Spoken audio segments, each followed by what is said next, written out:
the weight on my shoulders. I feel the sky come down on me, and I can't hold it much longer. Gotta let go so I can be free. Yeah, yeah. Oh, yeah. Yeah, yeah. Oh, yeah. Yeah, yeah. How we doing? It's FT Live. Braun, Podfather, Brock Holt back in the house. Brock, how you doing, man? It's been a while. Yeah, it's been a minute. We long saw you in the time. World Series, and then, you entered free agency again, and here you are. Free agency has never been good to me, so I'm glad to be back. Good to see you, dude. And Todd Father looking good, man. We got Corbin Carroll joining us a little bit later on. Also, Cannon Peebles, who's a big-time college player, but Corbin gets his own stage. He kind of had a solid first full season in the big leagues. And not to be upstage, Ken Rosenthal will join us in a little bit as well. Rockstar, before we dive into the freshest news, anything stand out to you so far? And do you have any news for us on Shohei Ohtani's whereabouts? Well, I was just looking down at my phone, and I got a message from our own Ken Rosenthal saying Shohei Ohtani to the Las Vegas A's. I don't know I don't know how true that is, but is that the fake account or what? Yeah, I don't know how true that is, but yeah, we'll see. We'll see if the real Ken Rosenthal with the blue check mark tweets it out here in the next 37 seconds. Chances are slim. I think that's a bot. I think probably so. Yeah.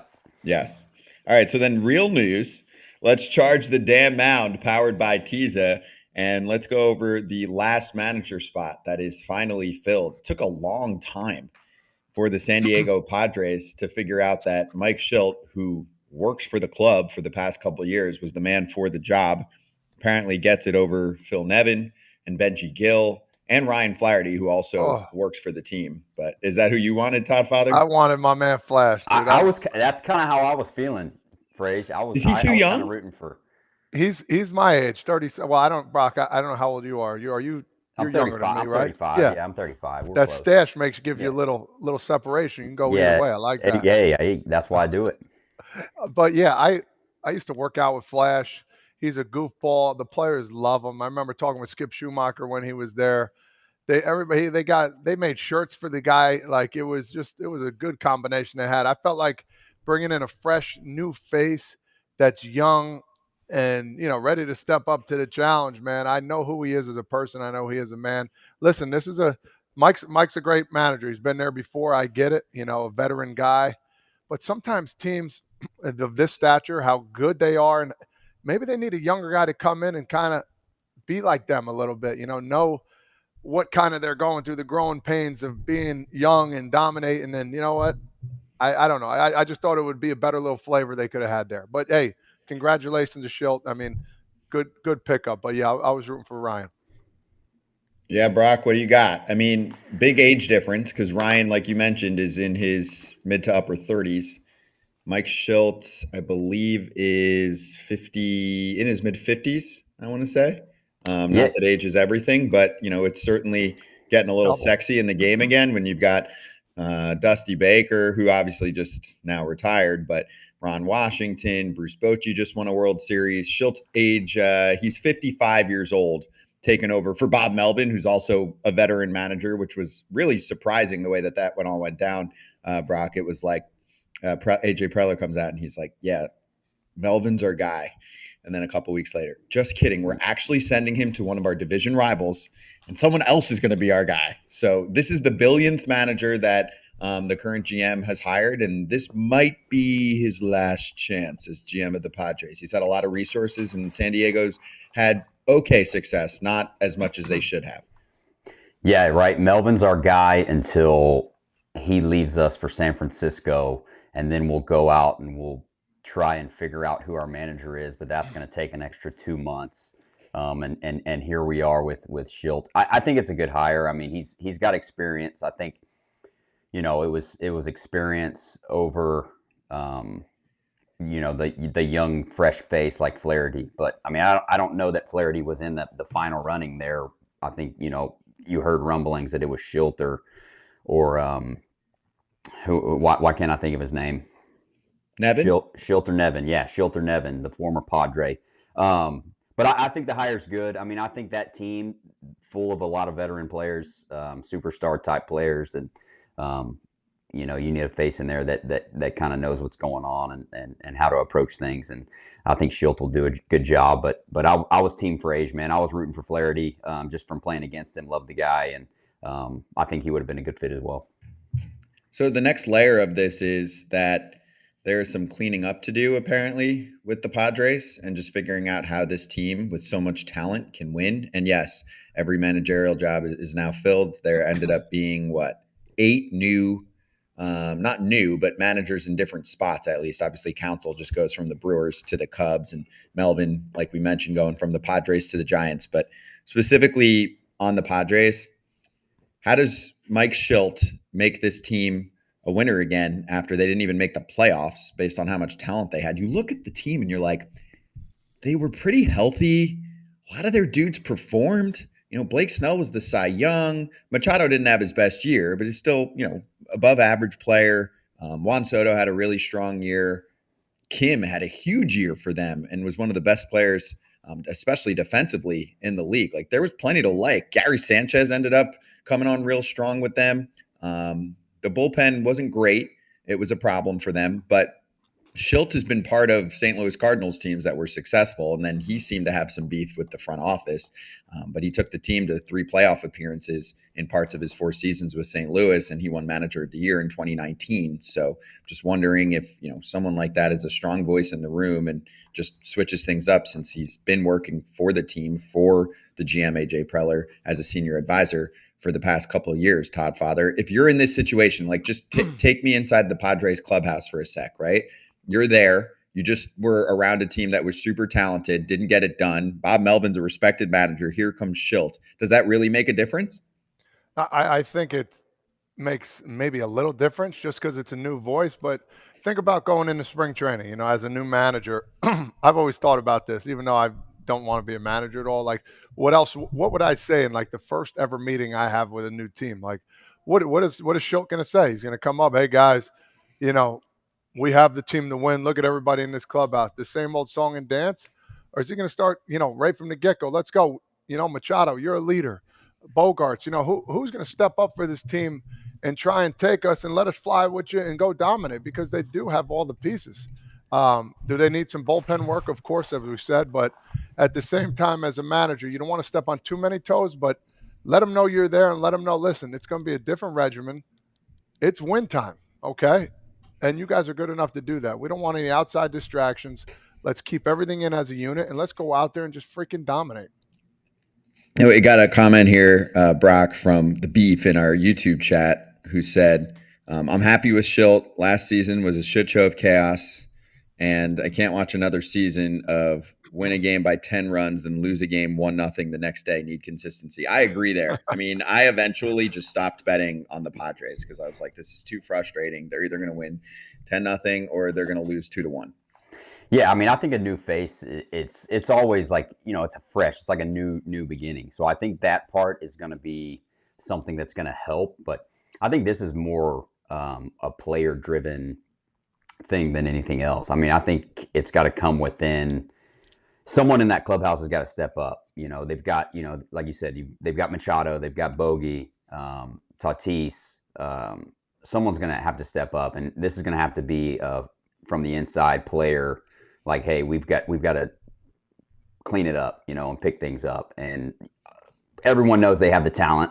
Like I said, the new manager, the new voice will help, I believe. But I think this is more of a player-driven thing, and I don't see why the Padres aren't right back in it this year.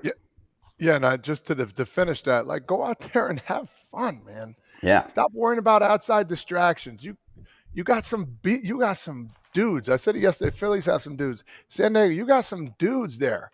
You got batters coming up left and right. Like, I got to face Soto. I got to face Bogarts. I got to face Machado, Cronenworth. Like, they got some dudes that can play, man. Yeah, and you're in San Diego. San Diego. That stadium's sick. The weather's perfect all the time. Like, there's no reason why this team shouldn't be really good. So, Exactly. like I said, I think there's something that needs to happen from within, and I don't think it's a manager thing. I think it's a player thing. Okay, Yep. so Brock, talk me through the other hire that's now official. Andrew Bailey taking over as pitching coach for the Sox. Breslow, my boy Brez is already making moves. He's cleaning up the pitching. That's what the Sox needed, right? Like their defense and pitching is what kind of hindered them all year. And Bailey has done a great job with San Francisco. I played with Bailey, early in my career with the Red Sox. I don't know much about him as a pitching coach, but he's done a good job. Brez is familiar with him, and obviously thinks he can come in and turn the tide here. So I'm excited about that hire, and I'm excited about I'm excited to see, as a Red Sox guy, I'm excited to see what they do this next year with Brez at the helm, and how he can kind of turn things around. Yeah, And- the Sox need pitching. I mean, they also Lots need of to pitching. pick up some pitching on the free agent market and act like adults in the room that make a lot of money. Okay, this isn't like, let's go, with our lunch money to the middle school cafeteria and pick up some soggy French fries. It's time. Nothing wrong with soggy No, fries. it's time. Listen, You finished bottom of the barrel 2 years in a row in Boston. It's time to make some changes, and it's time to start climbing up a little bit. Wait, Todd, sorry, Yeah. I'll adjust it for you. Soggy pizza, ooh, right? You're not buying that. Nah, Nah. that ain't If you're good. rich and you can get a nice crisp piece, then you go get a crisp piece of pitching. No more soggy pitching for the Red Sox. No. Enough. And Andrew's one of those guys where it's like, when I first heard he was in San Francisco, I'm like, all right, this is interesting, like would have never thought, one of those deals. And now he made a name for himself again, and he's going, it's pretty awesome from him. And that's a big congratulations, because I know the type of person he is, and he's well deserved. Keep going, big dog. Did you play with him? I did not. I know he's a Jersey guy, though, of course. Okay, of course. There we go. He's in the fraternity. All right, so let's move on to Josh Donaldson, who came out and said, quite simply, I'd like to play one more year and go out on a good note. Where do you think we're at with JD? I mean, I'd like obviously, to play one more year too. I Yeah. was just going to say that, too. I'd tweet it out. I'd like to play 2 more years to get to my 10 years of service time. So Ooh. if that's how it works, maybe I'll throw out a tweet and say, hey, I would like to play as well, and see and see who comes and bites, takes the bait. I don't know if The it'll Las get picked Vegas up. A's. The Las Vegas A's might take it. You never know. Hey, maybe so. No, Well, listen. they might be the Sacramento A's, but yeah. Hey, they might be the Reno A's. I don't know what they're going to be. But, I mean, listen, everybody wants another year. I just remember thinking, when I was going to be done playing, how will I know? And it kind of played out like itself. I don't know about you, Brock, but everything just played out. I was trying to find a team, the most frustrated I've ever been. I'm like, man, I know I could still play. The Pirates ended up taking me for one last hurrah. I only played, I think, 20 games or 20 days. They released me. God bless. A week later, USA called me up again, said, we're trying to make the Olympics. Come do the trials. I did awesome in the trials. I'm like, all right, I'm going to get picked up again. Never got picked up again. Went to the Olympics, got a silver medal, and that was kind of like my swan song. So I was very fortunate. Not many people are very fortunate to go the way they want to go, and I think that's what Josh is really trying to get after. I want to, try and make my path. If he say somebody does pick him up, he struggles that first 2 months, he's probably going to be gone. But, sign him for a year, give him $1 million or $2 million, and, you can't really hurt. If he turns out to be the Josh Donaldson of old, you got a monster pickup right there. If not, see you later. Yeah, I mean, I think guys at the tail end of their career, they're looking to hang on. That's kind of how I was too. I was trying to hang on, and the reason I don't play anymore is because I wasn't good, and and it just wasn't fun for me. Like I always told myself, as long as I'm in the big leagues, I'm going to keep going. Everyone wants to get to 10. Obviously, that was a huge goal of mine, but it got to the point where, man, I just couldn't compete anymore, and baseball was just too hard. And so that's why I just decided, I was like, man, it's not fun being bad at what you're supposed to be good at. So it was a grind, man. The COVID year was a grind, and then 21 was a grind playing for the Rangers. And I just could I have tried to keep going? Yeah, but I got to the point where I was just like, well, you know what? I'm proud of what I've done. Let's go try something else. And like you said, Frage, it's like a lot of people don't get that opportunity to go out on their own terms. It takes a special player, a special person to be able to do that. But like you said, take a chance on Donaldson and see where he takes you. And it takes a special person to understand and be realistic about life too, as well. Like there's other things to life. For me, I'm like, damn, this pitching is getting a lot better. Am I going to go up there and look like a fool every single time? But would I have liked one more shot? Yeah, hell yeah, I would have. But my body was also talking to me as well. Yeah, that's why I got the cold plunge in the garage, dude. I don't need to recover from anything, but I just got to get the body ready to go, man, for just daily activities. Carrying the kids to school, going to the grocery store, all that good stuff. How long do you stay in there for? I like to stay 4 or 5 minutes. Okay. How cold is it? I've got it set right now. The weather got a little. I was at 45 degrees. The weather went down, and I went up to 50. I'm in the 50s now, but I'm 50 degree, 49, 50 degree. Okay. And I'll sit in there for a good 4 minutes. Most every day. So. Most every day. Okay. Is that popular with the players? Yeah, I mean, I think I did it when I played, but I was just a put my legs in guy, just because it made my legs feel better. But some guys do it. I know the catchers like it a lot. But now that I'm out of the game, I've kind of read more about it and studied more about it, and there's a lot of science behind it and a lot of health benefits long term. So, I'm trying to be healthy, I guess now. I'm actually trying now that I'm not playing anymore. Which doesn't make much sense. Same. It's ridiculous. All right, so now I just want to kick it around big picture, and then we'll look at the Hall of Fame ballot that was just released. Give me a team you're excited to see make some moves this offseason, Brockstar. We can start with you because we haven't seen you in a minute, but is there a ball club that you're looking to make major moves? I mean, obviously this whole offseason revolves around Ohtani to start, but then, there's 29 other teams that aren't going to get him. Yeah, for me, I think I'm excited to see what the Red Sox do. Coming off of 2 last place finishes, I'm excited to see who they bring in and how they're able to kind of build a new roster, or at least a new pitching staff, to kind of go with the offense that they had last year. I'm also pretty excited to see what the Rangers do after coming off their first World Series. Who do they add? How many do they add? Obviously they've been big spenders recently. So I think those 2 teams off the top of my head, I'm anxious to see what they do and how they maneuver through this offseason. Todd, Father, you're going to say Yankees?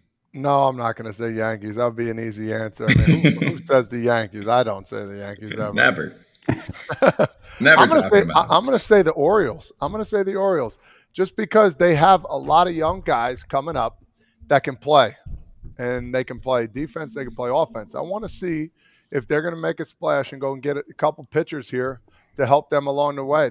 They got in the ocean. They jumped in the water. They had a little taste of what can be. Now it's time to ride that wave out and see if they can finish the job. So I'm excited to see what the Orioles got in store. Yeah, and you know what? I think they will make a splash, but it will be via trade. And because of that, I think there are only a few teams that have those top-end starters, right? And we talked about them a little bit the last, few days, where Tyler Glasnow is likely to get moved. I don't necessarily see the Rays trading him within the division. Corbin Burns, I would say, a pretty good chance. The Brewers, Shane Bieber, there's a chance that he gets moved, or if teams want to see him, pitch a little bit more to start the season, and then he's more of a midseason acquisition for a team.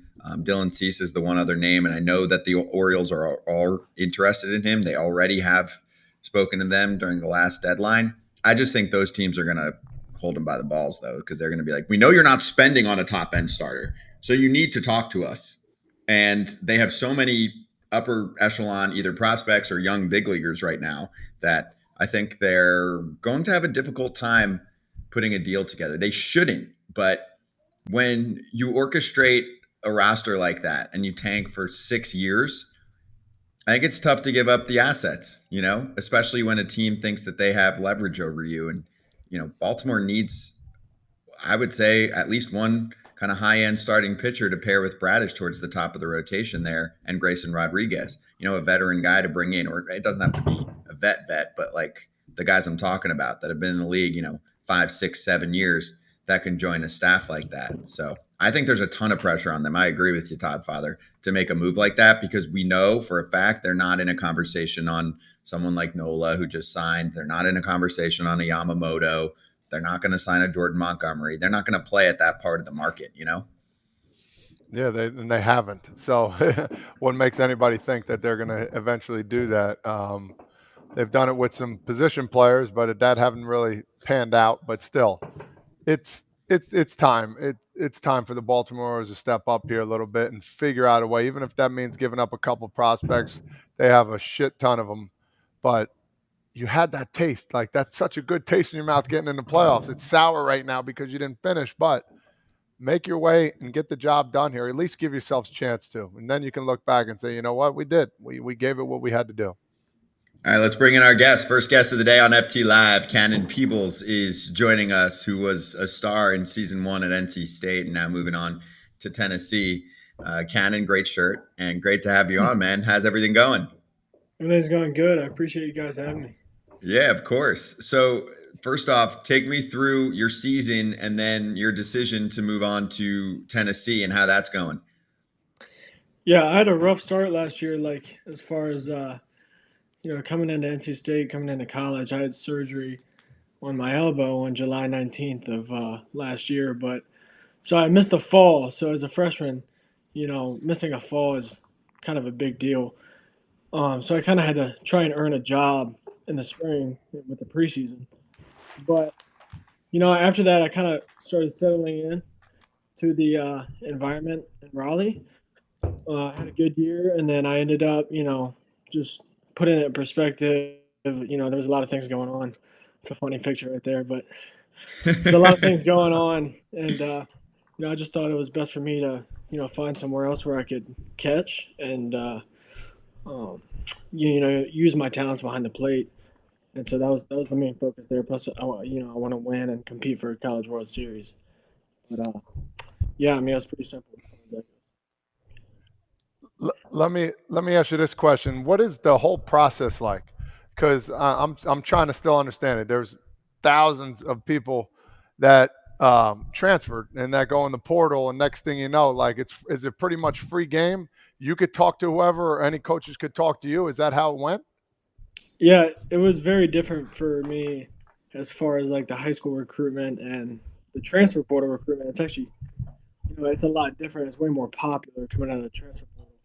But yeah, so as soon as you go in, I think it takes about 24 to 48 hours for your name to actually pop up. Once your name actually pops up in the portal, then it's just free game. Like, anybody can hit you up. Within a matter of like a day, I had, a lot of schools hit me up. So it's just free game after that. Interesting. And you probably had, I would assume, a couple other universities looking at you at the end of the day. Yeah. Yeah, I had a good amount. That's got to make you pretty excited knowing that, listen, I could pretty much pick from the kitty litter of where I really wanted to go, right? Hey, I had one offer. I'll go there. I'll go to the junior college that wants me to play for them, and then we'll see what happens. Exactly. I had one offer at a high school before it was NC State. I was committed to Old Dominion University, and then I got with Andrew Kisner, who was a catcher this past year with the Cardinals. Yep. And he kind of helped pave the way to be able to get to a school like NC State. But yeah, sort of the same way there. Cannon, first thing, sick name, dude. Thank you. You're gonna go far just because of that name. And two, I want to know what's going on at NC State. Everybody seems to be transferring from there. They don't like playing at NC State, or what? The guy Tommy Tanks from the World Series, he was there, right? He was in NC State. Tommy White. He left. Cannon Peebles, he's gone. I had another guy there. He's gone. He's at Stetson now. Isaiah Barquette. Yes, that's my guy. Yep. Yeah, he's one of my guys too. Yeah. Yeah, what's going on at NC State? Nobody wants to stick around. I mean, for me, it was very simple. I left on good terms with them. Like, Yeah. I still Elliot Avent means a lot to me, and I'm very close with him. And so I still, sometimes if I get the chance, I still connect with him. And so for me, it was just a positional thing. They got Jacob Cozart behind the plate. He's going into his draft year this year. He's a really good player. So for me, it was just kind of a positional thing. I didn't really play with Tommy, so like I didn't know how that went. Um, but I mean, sometimes I guess guys I think it's different with the portal overall. I don't think it's about necessarily the school. I think the fact that like you have the transfer portal makes it easier to go somewhere where you're going to get time instead of Yeah. trying to, you know, compete. I wouldn't say people stray away from it, but trying to compete for a spot that next year at the same school that you didn't play. So, I mean, it's my Well, style. I think that's one good thing about the transfer portal is it's giving guys opportunities to get more playing time and more at bats, which is obviously what every kid wants whenever they go to school, is a chance to play, a chance to show their talents, and eventually, hopefully, get drafted into professional baseball. So good for you, man. Appreciate you. Hey, I want to talk about Kisner a little bit, man. What have you learned from him? Tell us about some conversations you've had with him, and how'd you guys meet? It's a cool story for me. We met during COVID, when big leaguers got sent home, and so he actually went to my high school, and he needed somebody to work out with. And so my coach, I was the catcher at our high school at the time, Hanover High School, in Virginia, and he kind of hooked me up with him because Kisner didn't have anybody to work out with, and that's how we got connected. But after that, he's been like a big brother to me. Like ever since then, we got very close, and I think he's probably top three reasons of why I am in this position today. Because I think without him, I wouldn't have been to develop as a catcher. Like I think I wouldn't have had a position on the field, and so I think he helped me develop as a catcher, more mentally than physically. But the biggest thing for me that I learned from him was how to sequence pitches and how to read swings and how to read hitters and how to be able to call your own pitches. Because before college, I had to do that myself, so I wanted to be the best at it. And I figured, why not ask him? And so I think that's the biggest thing that he taught me. But yeah, I mean, I was very fortunate to be able to start working with him over COVID. That's awesome, man. Those stories like that are the coolest things in the world because you never know one day where somebody can take you and who you're going to meet. So now let's look forward to this year coming up, man. Let's talk about your goals. What are your goals? I know you got your team goals. You want to win a World Series. I get that, a College World Series. What individual stuff do you have for yourself? Because I used to write down individual goals for me, not being selfish. I just, because if I hit those goals, that means the team's going to be doing good as well. So do you write down anything or you keep anything in your mind about exactly what you want to do this year and how you want to improve? Yeah, I actually write them down every day, whether Nice. they're the same, or if they're different. If I want to add something in, depending on my day-to-day training, I have process and outcome goals, and so I write them down every single day. The ones that I have for the season, and I think the biggest one for me, for like myself, selfishly, like everybody has selfish goals. Obviously, it's going to help the team if you're playing better. But I think the biggest one for me is to try to win the Buster Posey Award this year. It's been a big goal for me to be able to show my talents and get better behind the plate. And I think that I've got a good chance to be able to, if I keep working, to be able to get that award. So that's top one for me. But I have a lot. Nice. So, Cannon, what are the resources like at Tennessee for you in terms of how you can get better and improve on really all facets of your game? Because Tennessee is one of those schools that gets labeled as having some better development tools than some major league clubs do. So, can you see that? Can you feel that? And can you describe any of that? Is there like a hitter's lab? And even on the pitching side, especially because you're working with them so closely, what you see in terms of resources that they have, because that's a big selling point in general for schools where someone's coming out of high school. And if they have an opportunity to go to the major leagues. It's like, hey, do you want to spend a couple extra years in the minors, or do you want to be in a nice school situation? You might make more money nowadays with NIL deals, and then you'll have actually better resources to make sure that you improve, which is something that MLB, I think, is trying to catch up on, because colleges have passed them in some regards. So I'm curious to get like the actual, on the ground perspective from you of what you're seeing there. Yeah. The resources I think are insane. That's, one of the reasons I went there is because, like, from a development standpoint, from baseball, like, the coaches are the resources, but they are so willing to, work around your schedule because they understand how busy we are. So, like, if we have some guys who are in class during practice, but, coach is going to stay after practice to throw them extra swings because they didn't get their swings. So, that's just huge resource in itself. And then I think a huge resource is our strength coach, Quentin Eberhardt. He is always like, he's very hard on us, and I think it's fortunate.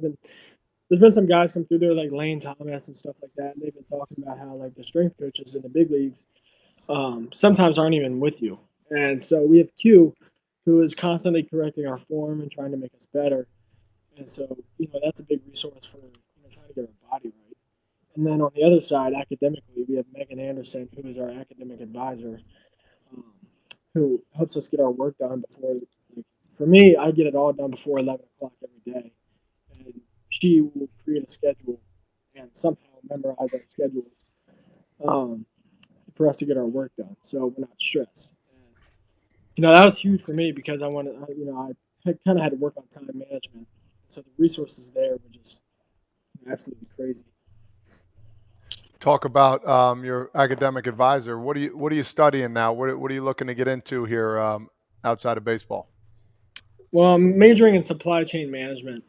So right now I'm taking a lot of general classes to, like, knock out credits, but Nice. nothing can really take me away from the baseball aspect. I'm very hyper focused. No Yeah, doubt. you can be honest on this show, Cannon. You can just say, man, I'm just trying to play ball, man. Yeah. Hey, listen, you got to work on them academics now. All right. If you don't get the right grades, you're not gonna be able to play. You know that. But Absolutely. my last question to you is, and then I think Brock has one more. What's your favorite Thanksgiving food, man? So I'm going to ask everybody this. What are you looking forward to eating on Thanksgiving here? This might be a weird one. Every year I think we've had corn casserole. Oh, all right. But, Okay. I like that one. And then obviously all the ham and turkey and stuff like that. But I think corn casserole, I've been kind of getting into that the past couple of years. You know what I've been getting into lately, guys? What?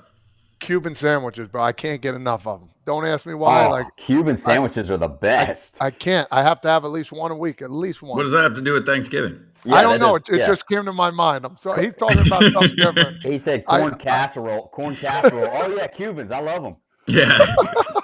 You know what? I like French fries. Like, should we just say, it's good ice cream? Hey, Cannon, one more before you go. Speaking of corn casserole, you love Jose Ramirez. So I want to know how your love for Jose Ramirez came up, and do you think you could beat him in Mario Kart? Because supposedly he's the greatest of all time.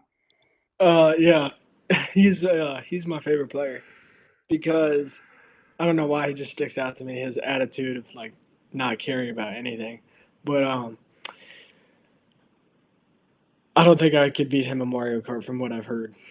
No, he's a legend. He knows all the cheat codes. Like, he'll, like, fall and you think he's falling down and he's gonna have to restart, but then he ends up, like, at the finish line. He's insane. He knows how to do, like, the turbo speed ups. What did you think of the way that he handled his situation with Tim Anderson, and what would you have done in that spot if someone suddenly squares up? Because, hey, you've got to protect your pitchers out there. Yeah, definitely. Obviously I don't know that whole situation because I'm not a part of that team yet, but I think he handled it fine. I mean, he definitely got a punch in there, but if he was defending himself, I think he was fine. But yeah, you got to protect your team. Have you gotten into any beef in any games, either in college or before this? Not that past year, but this year in the that's funny. This year in the we had our fall World Series I think about a week and a half ago, and we're all players out there, but I think it got a little chippy. I like it. I like it. And Hey, let me give you go a ahead, piece of Top Five. advice here. When you do get in one of those, and you're going to get in a couple of them, when you get to the minor leagues, get in the middle, dude. You're on the outside. You're going to get nipped on the outside. Get in the middle as quickly as possible, because All then you get tight in there. You got people around you. Get in the damn middle. If I see you on the outside, I'm going to call you out online. You got it? He might. Hey, All he right. might even have the All right, gear. guys. He might even have the gear on too, so he'll be ready. Even better. Hey, I gotta defend my team. No doubt. No doubt. You know. Hey, Cannon, I got one for you. Off the field, when you're hanging out with teammates, what's the go-to, like, let's say either before a game or after practice, or if the guys are just hanging out? Is it a big video game crew that you're around, or anything else? Yeah, that's what's standing out. So give me the lowdown here. Pretty recently, with Call of Duty just coming out and Fortnite Okay. doing their thing, everybody has just been leaving practice, going home to play Fortnite. I mean, that's as simple as it gets right now. Good for camaraderie. Yeah, I mean, we all play together. It's pretty fun. I think it's funny sometimes, but yeah. I like it. There were a lot of controllers broke when we were in college too. Oh, We played Mario Kart. We weren't Call of Duty. We were Mario Kart and Guitar Hero when I was in school. I do like some Guitar Hero. What's that? He said he likes Guitar Hero. Oh yeah, Guitar Hero is legit. Hey, I think Joba Chamberlain had hand problems or something. Was it him or Joel Zumaya. Joel Zumaya? I got the the Guitar from Hero? playing Guitar Hero. He had His hand was cramped. he had what is Cannon it? might be too young to know who Joel Zumaya is. You don't know who Joel Zumaya is, do you? I don't. No. And it's okay. It's okay, Cannon. One fan question here for you. Jeff wants to know what players you looked up to as a kid. So besides Jose Ramirez, and obviously the Kisner story, are there other catchers that you watched that you really enjoyed and that you even maybe tried to mimic something that they were doing? Catchers, no, actually, because I came onto the catching. That I came onto that position late. My favorite player growing up, which I literally used to have a fat head of him in my room, was Bryce Harper. And Bryce Harper is actually the reason I switch hit today. Just because when I was like 8 years old, I taught myself how to hit lefty because I wanted to be like him. And I think it worked out pretty well. That's awesome. I love that. All right, let's finish with this. We have do we have a teaser pack with Cannon on it? Oh, beautiful. All right. Cannon, this is pretty cool, dude. Okay. So I've been a big fan of having NIL be a thing for years. I'm like, you're an adult. Like, you should be able to be on a pack of Teza, okay? Or whatever the heck you want. How cool is it to be in college and be on the cover of something that also obviously the company is near and dear to our heart for many reasons, but including the fact that like we don't want people to do tobacco or nicotine dip anymore. This has been a cool alternative for many people. So how did this come about? And it's got to be pretty cool to see your name and your face on something like this that you can probably get at the local convenience store around you, right? Yeah. I mean, I'd say it's pretty cool. It's kind of surreal to me. I am not used to having my face on anything, and so when I saw it, it was kind of like a welcome moment, I guess, to NIL. But I love these things. My favorite flavors are those two right there. I actually haven't tried many other flavors, but another flavor is mango habanero. That's my favorite. But yeah, I mean, having my face on the cover of that is just very thankful and grateful for that. But it's surreal. Sometimes I don't realize how big of a deal it is. You have to sign a couple for us and send them to the boys here so we can show it in the background. I need some new cans. All right, I got you. And then when you're a Hall of Famer, Todd Father's going to put it up in an auction or something like that. Be like, yo, I got one of a kind right here. He touched all of them. Who wants one? One little pack goes for 10 grand. Exactly. Hopefully that does happen. Yeah, I agree, dude. We're rooting for you. Keep doing your thing. We're excited to watch you this coming season. Thanks for joining us, man. And you got these two. Anytime you have questions, if Kisner's not helping you out, You can hit up Todd Father or Holt, or I'll speak for Pierzynski and Kratz too. Anytime, man. All right, I Yeah, appreciate it. if you want catching, ask Kratz. Don't ask Pierzynski. Shots Oh, fired. baby. Shot is Let's fired. go. Thank you, Cannon. Great to talk to you, man. Absolutely. Thank you, guys. Appreciate you.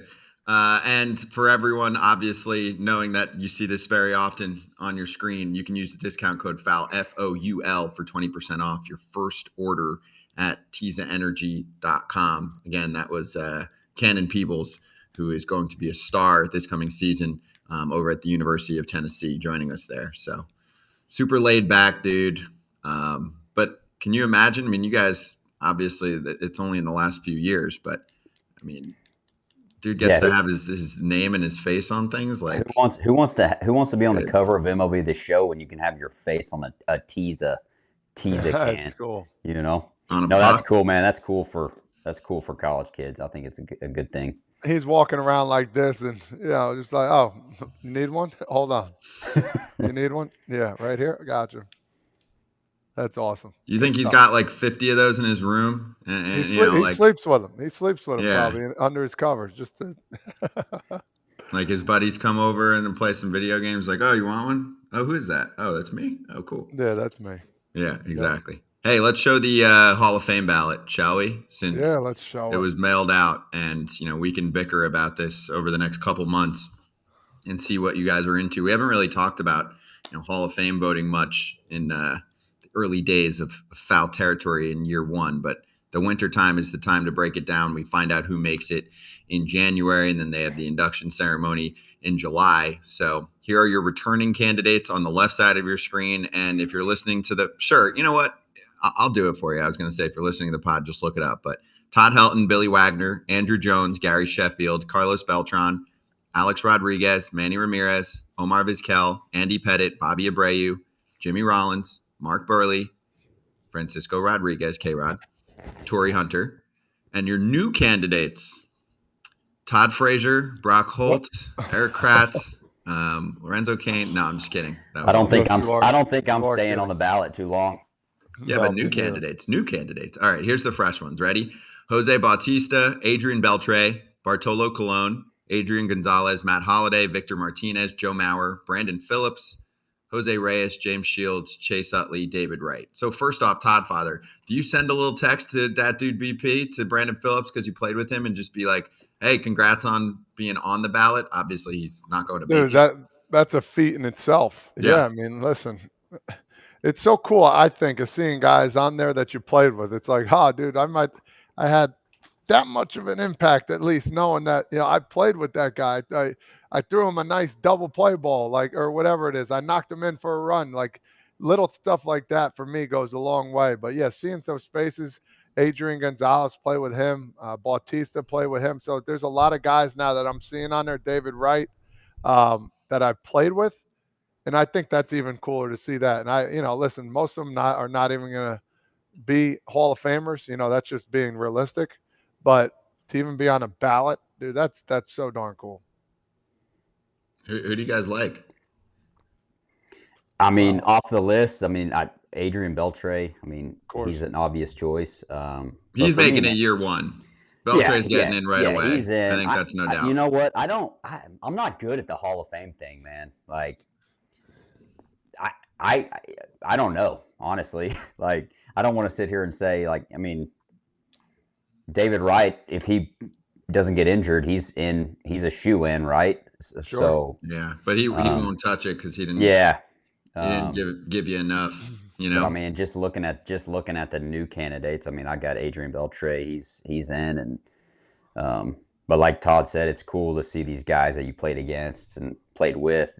That dude BP was with the Red Sox for a split second. We got him a World Series ring in 18. He had a walk-off or he had a go-ahead homer for us against Atlanta.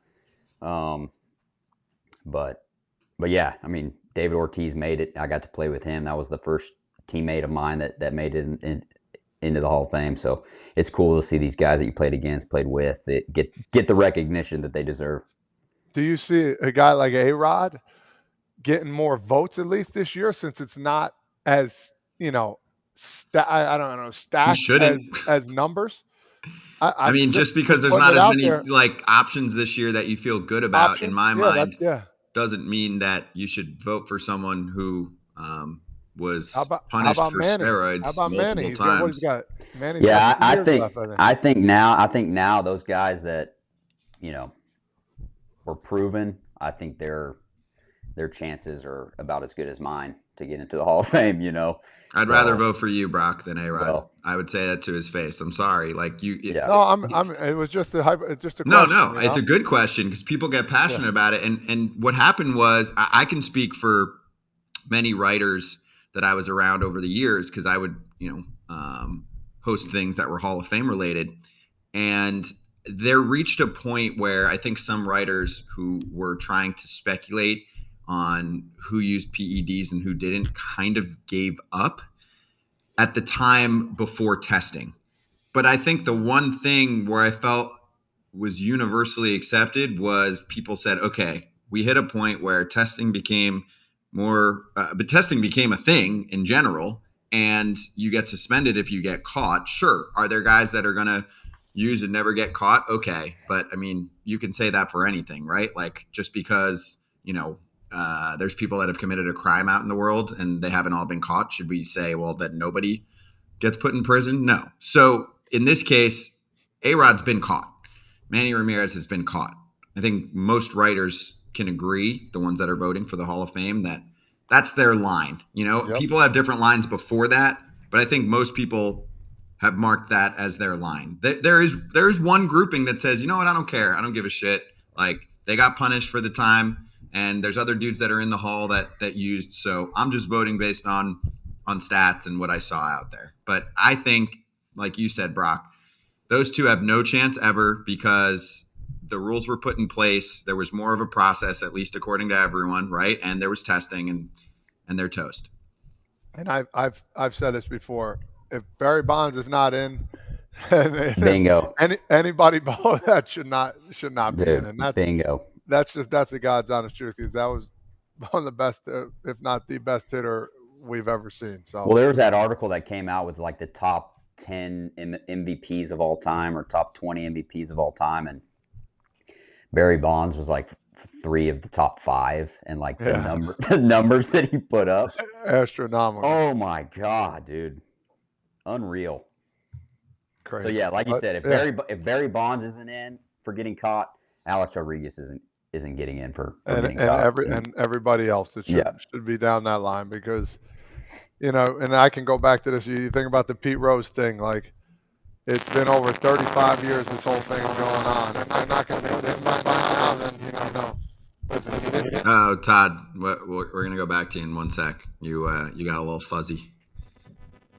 We'll get back to you in 1 sec. Hey, Brockstar. I mean, one more name while Todd's getting back up on the newbies. I think after Beltre, the next name that's getting some popularity is Joe Mauer. I'm curious to see where people go. I mean, unfortunately for Joe, going through the injuries that he did, and then really, heading over to first base for a lot of work late in his career takes away from some of the catching time because, if he had played for that length, even the length that he did, and he stayed at catcher most of that time, I think he's in because it's such an underrepresented position. Catcher is a spot where it's just been difficult to vote guys in. I think part of it has to do with the fact that generally you're not going to get the same offensive numbers. I mean, there's not that many Piazza Pudges out there. So for Joe Mauer, the offensive numbers were solid. Yes, he didn't play as much catcher as the catchers that are in right now, but I think I can at least understand the consideration. Obviously, great dude, clubhouse guy, great with media, all that, but you need to stack up the numbers. And if you're at a position like that, you're going to get a little bit of benefit of the doubt. But I'm curious to see what the voting looks like for him. He's definitely not going to get in right from the jump, but I could see him picking up some momentum just because, it is kind of a weak ballot right now. Yeah, he was another name that kind of intrigued me, and I'm anxious to see how he fares in the voting because he's got the awards too, right? He's got the MVP, he's got the Silver Sluggers, he's got the Gold Glove.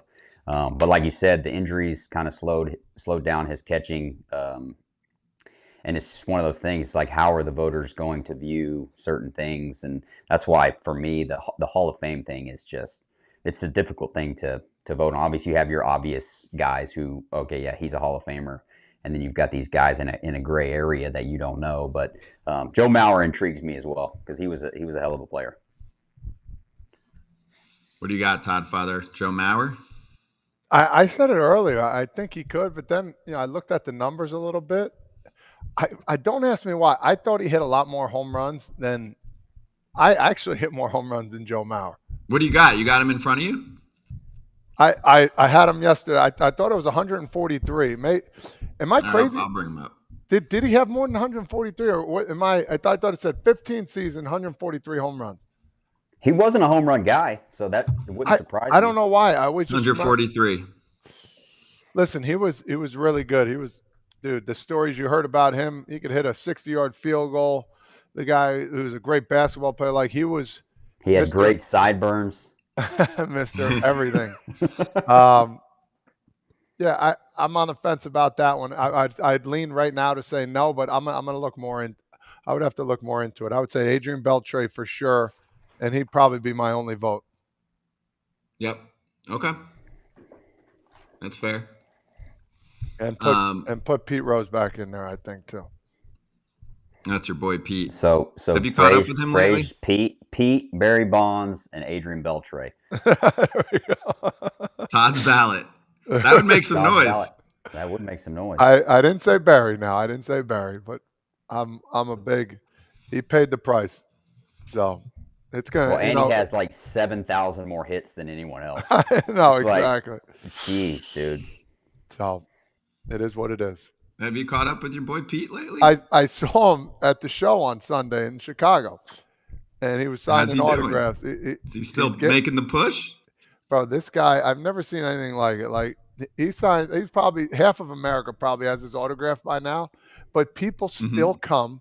They keep coming and coming and coming. It's like everybody wants a piece of him, man. He could be the president of the United States. This guy is just.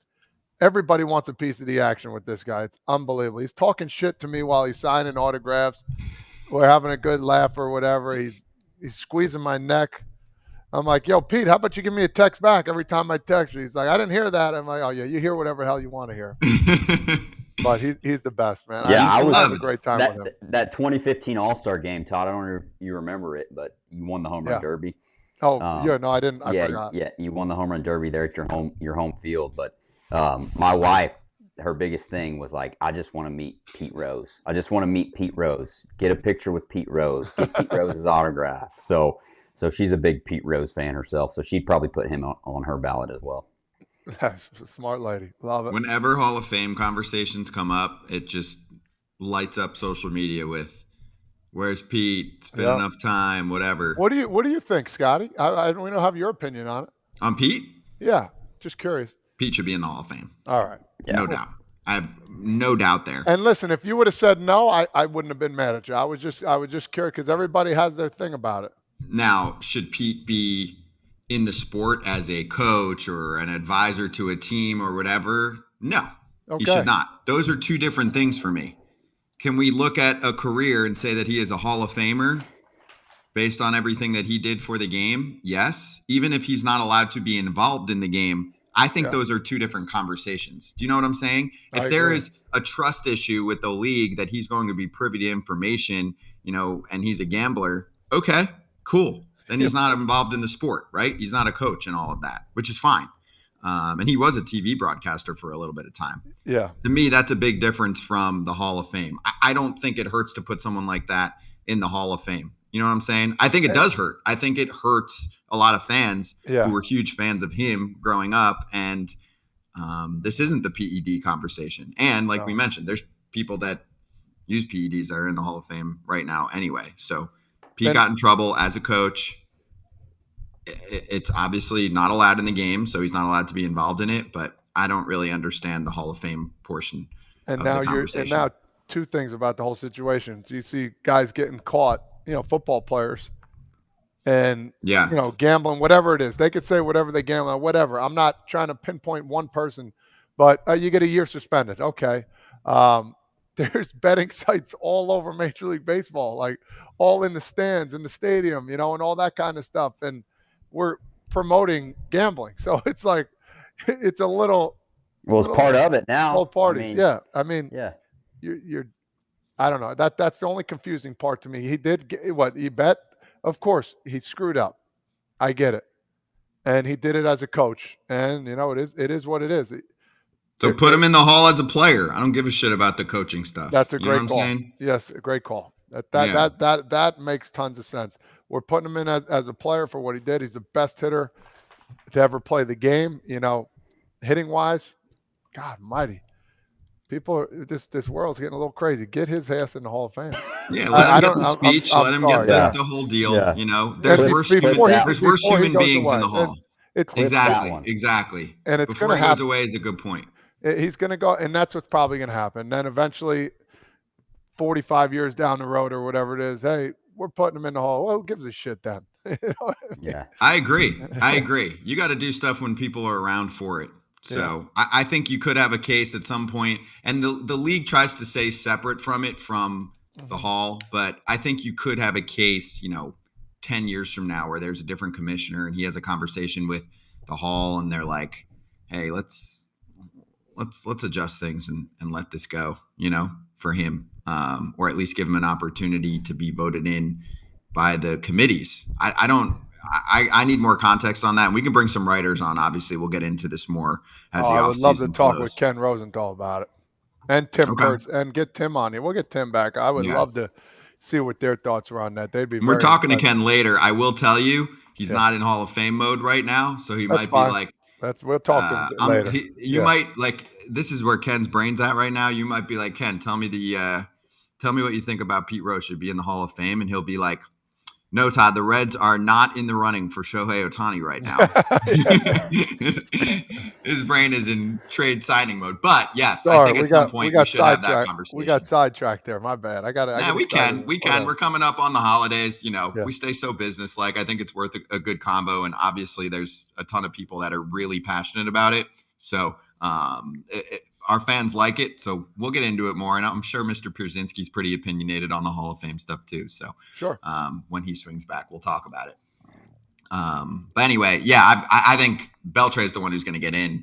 He's a lock. He's beloved. He's got the numbers. He's got it all. And actually, in my old job when I worked at MLB, it was talked about so much. I was like, can we move on? Like anytime he came to the plate or his name came up, like everyone I worked with would be like, he's a Hall of Famer. And I'd be like, we know.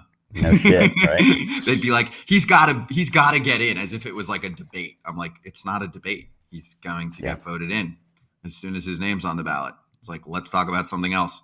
So anyway, congrats, Beltre. You're going to get in.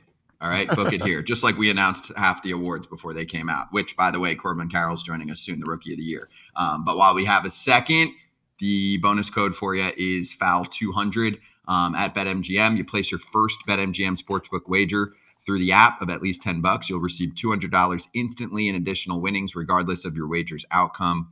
Gambling problem or concern, call 1-800-GAMBLER. I will say this, too, as we have a couple minutes before we talk to Corbin. I'm surprised there hasn't been as much activity today. There was a lot yesterday. And then it cooled off again because, during the Thanksgiving time, it'll quiet down. And to an extent during, obviously, Christmas time to New Year's, it'll be really quiet. But I'm surprised there wasn't as much activity today after we had a 36-hour run of Nola, Reynaldo Lopez, Lance Lynn signing back with the Cardinals. Like there was some good activity going yesterday, and it did quiet down quite a bit. So Brockstar, we didn't have you before that, but any thoughts on what you've seen so far in terms of the early signings? The Braves look like they're aggressive. I said this yesterday, and I'm going to hammer it home even more because I've been reading more about it after the show. But I think Reynaldo Lopez could be one of the best bargain signings of the offseason if the Braves make him a starting pitcher, which is their plan, at least heading into spring training. They're looking at it going, let's stretch him out. Prepare yourself like you're a starter. Show up to spring training. Worst case, if because his fastball has played up significantly as a reliever. If it doesn't play up the same way like it used to when he was a starter, if the velo's not there, if the pitch shape's not there, all that, because it was a little flatter too back in the day when he was a starter, but he was eating up innings, then okay, fine. We'll move you back to the bullpen. And he could be a multi-inning option too out of the bullpen because they already have a ton of, 1-inning high leverage guys. So it's a great problem either way. But if he does happen to figure it out this time around with their pitching staff, with their coaching staff, I'm saying, on the pitching side, and he becomes like a 3 or a 4 for them, 3 years, $30 million. I mean, that is nothing for a starting pitcher on the free agent market. Add another good signing by Alex Anthopoulos, right? Like, I mean, he's getting these guys for nothing basically. But I love the way Alex does his business. Like, he kind of addresses their needs and what they want to do, and he goes and does it. Like, he doesn't wait around. He's like, hey, we want this guy. Let's go try and get him. We need this. Let's go try and get it. So a lot like Dave Dombrowski. He wanted Nola back. They signed him, and that move doesn't surprise me much because I know just being around Dave and kind of how he works, he will legit say, we need this, we need that, I want this guy, and he goes and gets them. And obviously Nola has been fantastic for the Phillies, and I think him going back is a great move and something that he obviously wanted to do. So I think the moves so far have been good. I mean, you're seeing the Braves go out and do what Alex normally does, is take advantage of kind of teams moving slow and getting the things that they want. And then, you had one of the big fish in Nola stay home in Philly. Yep, I'm with you. Yeah. And the Phillies weren't willing to go to that distance money-wise with Nola originally, but then, obviously the offseason hits, you get to weigh out the market and see how things are going. Anyway, all right, let's flip it to some awards talk and just reflecting on the season. We're excited to bring Corbin Carroll of the Arizona Diamondbacks onto FT Live right now for the first time. Corbin, great to have you on, dude. Congratulations on, a pretty solid first full season in the big leagues. Now that you've got a little time to let it all reflect. How you doing, man? Thanks for the time. How's the offseason? Doing well. Yeah, good to talk to you guys. Off season's going well. Back up in Seattle right now for a little bit, just spending Thanksgiving up here with my family, and then headed back to Arizona, get back to work. Have you been able to kind of pinch yourself and look at the past year here? So Todd likes to ask about goals. I wonder what your goals were a year ago, right? Pre-big contract, obviously making it to the World Series, winning the Rookie of the Year and the outstanding rookie on the Players' Choice side too. Like, did you have goals heading into the year? I'll steal your question, Todd. For sure. I always try and set big goals, almost unattainable goals.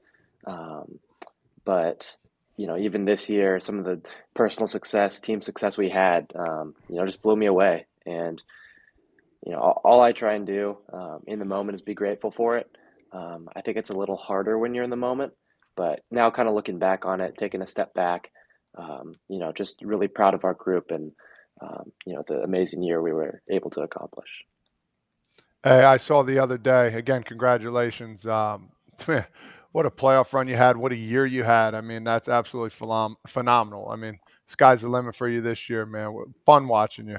Now, talking or actually seeing on TV, Torey Lavello was kind of got emotional a little bit after you won.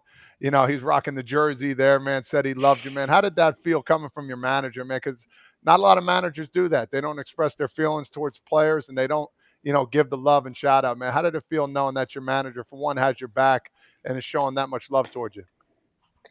Yeah, Torey's the best, man. During that speech, I was more thinking about the fact that I was going to have to give a speech after that. And so my mind was more there. But, for him to share, that's what he's so good at, right? Just showing that he cares.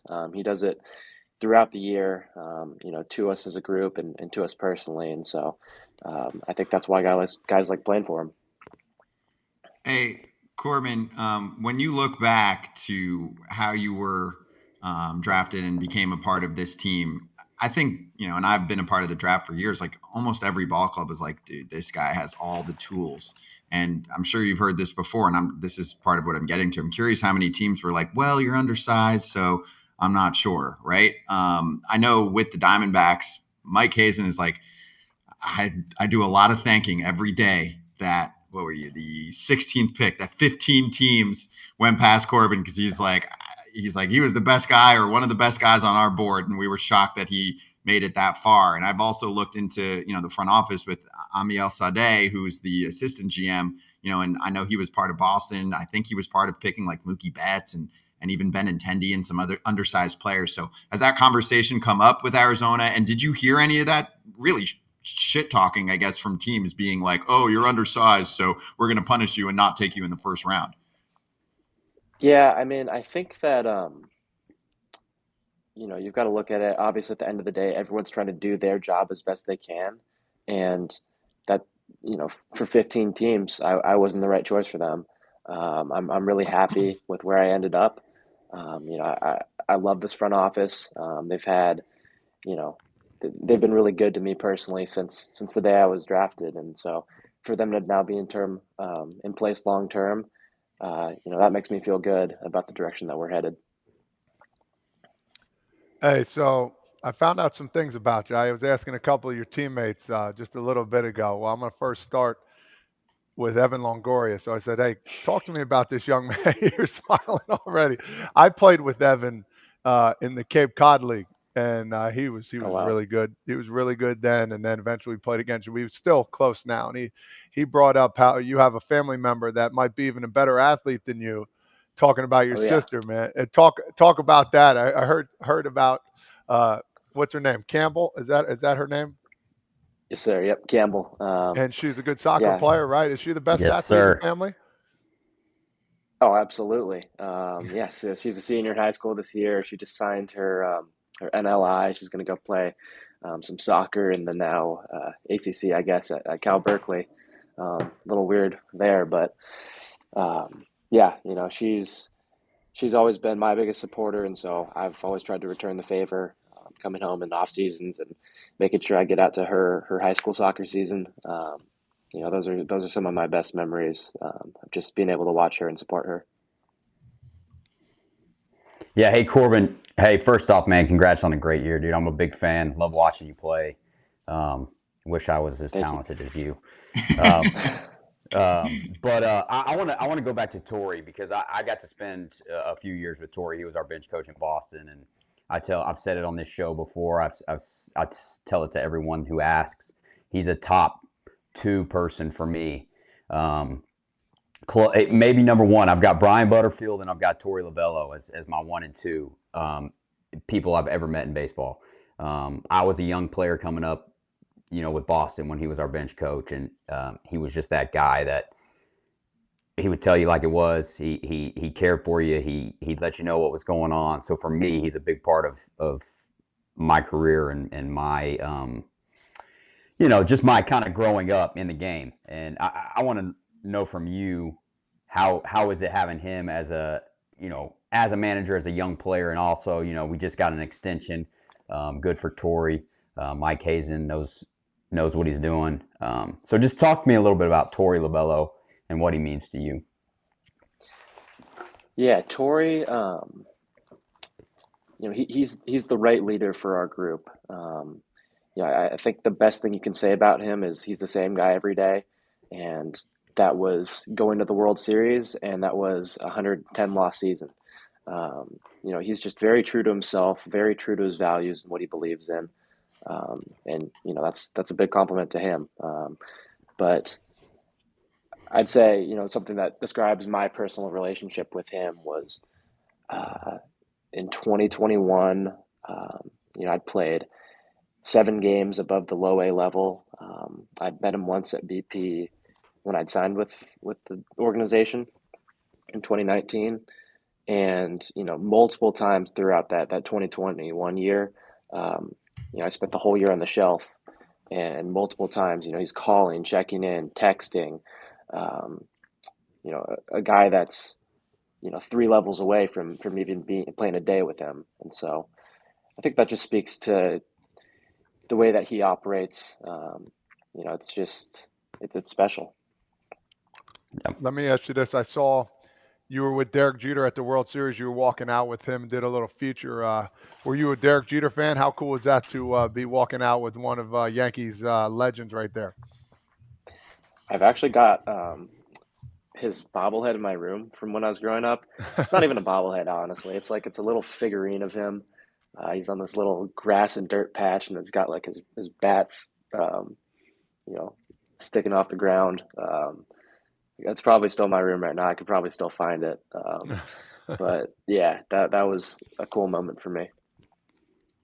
Corbin, being that you're signed with this team long term, how much are you going to pay attention to transactions, say in the offseason? Like, Ken Rosenthal's joining us after you. Are you going to be glued to your phone to see if Kenny Ballgame's making any reports on signings for the Diamondbacks? Because even, Mike Hazen himself, GM of the team, said at the end of last year, like he wished he got one more starter for the ball club at the trade deadline. He's like kind of kicking himself about it, which I appreciate the transparency on. Yeah, I mean, you always want to have that moment in the off season where it's like, yes, like we got better today. But I think what's cool about this team too is how young we are, right? And how much of that growth is going to occur naturally just from our younger players getting better.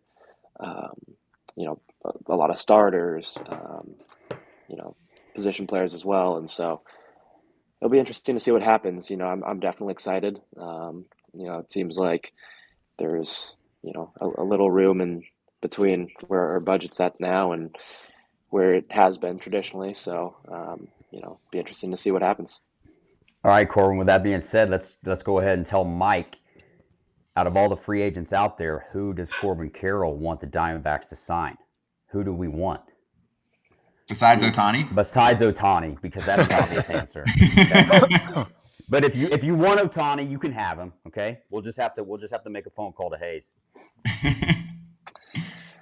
Yeah, no, that's an interesting one. I'd say that there's. I don't know. We'll see what happens. But there's a couple starting pitchers that I feel like are really good ball players, and would make any team they went to better. And so, but yeah, I mean, I'm excited to see what they come up with and how creative they are. So basically, Shohei Ohtani is what you're saying. Maybe. Yeah. No, I love it. That's a good answer. We need starting pitching. Everybody needs starting pitching. I like it. Hey, who's the leader in that clubhouse? If I had to ask you right now, who's the guy that it's like, all right, we need to lean on this guy as we move forward, because it looked like you guys were just smooth sailing, cruising, just having fun. And you went to Philly and dominated because nobody else could do that in Philadelphia. So, who is that leader, that guy that you lean on during the season? No, it's an interesting question because last year there was a pretty definite answer. It was Evan Longoria. I think our whole team rallied around him and just the leader that he is. I'd say, for the first half of the year as well, Nick Ahmed played a big role. But going forward, a couple players that would come to mind would be Paul Sewald, Kevin Ginkel, Christian Walker, and I'll throw a young guy in there, Perdomo. Perdomo's got some real good leadership qualities to him as well. That just he gets the guys to kind of rally. I like that. So Corbin, in about a week, our show's going to be in Vegas at one of the Players Trust events, which will have 30, 40 players there. And I looked at the list the other day, and one of them is your teammate. Well, I know he's a free agent. Well, you're going to be there, right? Oh, yeah. Yeah, you're going to be there. So that's one. We'll say hi to you in person. What? But I got a teammate there. Do you know who it is? Maybe future teammate? No, it's kind of a past teammate because he's a free agent. It's got to be Tommy. It's Tommy. Tommy lives there. Tommy Pham, yeah. So in case we don't see you before we talk to Tommy, and we've interviewed him before on this show, something that we should ask him based on being his teammate and being around him the last few months, or something you noticed in the postseason, Tommy. I mean, I've been around him enough already. where I'm doing a game with a former teammate of his, and he'll start going off on a topic for a while about the game. So did you guys have any good, really deep conversations? And is there anything, that he's passionate about that we should bring up to him? Oof. I picked his brain on some eye training stuff, and just he's got a good knowledge of the eyeball, so I picked his brain on some stuff there. But I'd say you should ask him about his remote control car, his RC car. Okay, good to know. Did he bring it into the clubhouse? That thing was ripping around Chase Field after we clinched, I think, or maybe a round of the playoffs. That thing was going about 100 across the outfield. All right, perfect. We'll ask him. Speaking of Bro. that, did you have to get a new phone after jumping in the pool? Speaking of the playoffs, like I remember it's seeing still you still got alive. it, man. Look at that. Name one. Waterproof. I will say that the Face ID was down for the count for a little bit, but came back to life after about a month. Did we get a good video? Is that what you're doing? Were you selfieing, jumping into the pool, or what? If so, can we see the video? First time I had we had a little pool party, and I had no pictures or anything to celebrate, and so figured got to bring it out this time. Just kind of save some of those good memories. Hell yeah, man.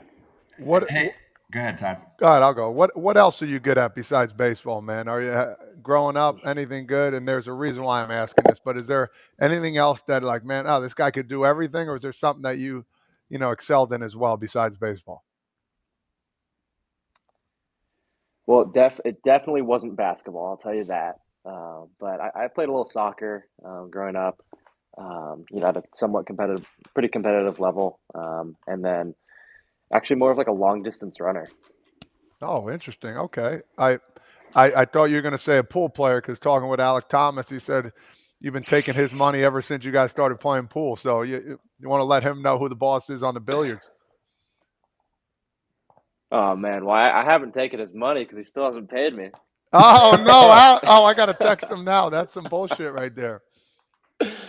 Yeah, man, but I'd say I'm in the mid tier. I've got a pool table at my house, and the guys will either live with me or come over and play. And I'd say I'm in that mid tier.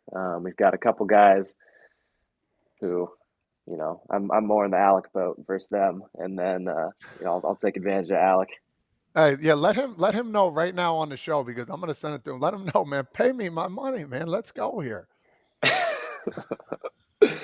He said once I signed my contract, it was over. I was never getting that money. Oh, that's what I was going to bring up. Like, obviously, the young dudes are going to give you shit because they're going to be like, I get a mulligan or a freebie because 8 years, 111. You're good, dude. So, how much did that change your lifestyle? And I want to know, did you celebrate? Like, did you make a big purchase? Did you at least do like a dinner with a toast? Because life was coming at you fast, right? Like the season's just starting. I think it was either was it right before the season started? Yeah, no, I mean, you hit it right in the head. It was right before the season started, and then I was way more focused on, hey, this is my first full year, than like anything in terms of necessarily like what that kind of a contract could afford me. There's some conversations with my financial people, obviously, to just get a better framework, and there had been as those negotiations have been going on, and so